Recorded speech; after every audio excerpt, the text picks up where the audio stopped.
President Donald Trump will address the country tonight for what the White House is describing an important update on the war in Iran. And just minutes ago, I sat down with Senator James Lankford here in studio about efforts to end the war and what victory would look like.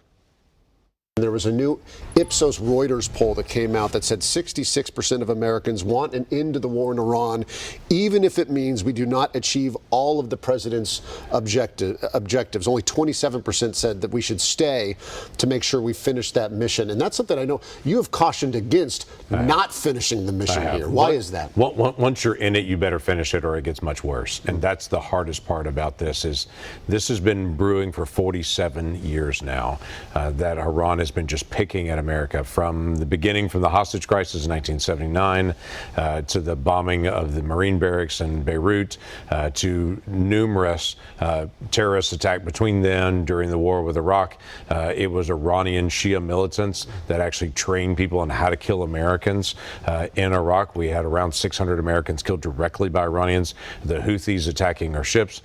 Just in the last 4 years prior to this, in the last 4 years, Iran and its proxies have attacked America more than 200 times. Right. We just happen so often we lose track of it. And what's happened now is the president's pushed back to say this has to stop. He's been clear that he also wants to get out of this. He does not want to remain in there. This is not about occupation. This is about making a terrorist regime that's been attacking Americans for decades now stop attacking us. So when you say finishing the job, I know what you mean by that. I take your point. My question is for you, what does finishing the job, how do we know that this is a good outcome for the United States? Yeah, you never really know until the end. I'm not expecting a Jeffersonian democracy to break out into Iran in the days ahead.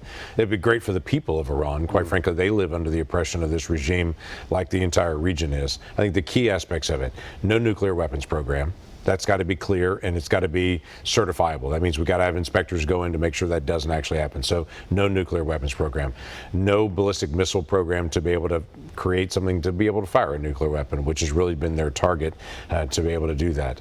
Downgrading of their support for terrorism through the region. That's taking away the financing from Hezbollah, from the Houthis, from Hamas, all these Shia militants that are in Iraq, actually getting dollars to their own people, not to acts of terrorism, and reopening the Strait of Hormuz. You'll have more of my interview with Senator Lankford later in this show. And for our full discussion, you can join me Sunday, 10 a.m., right here on KOCO 5.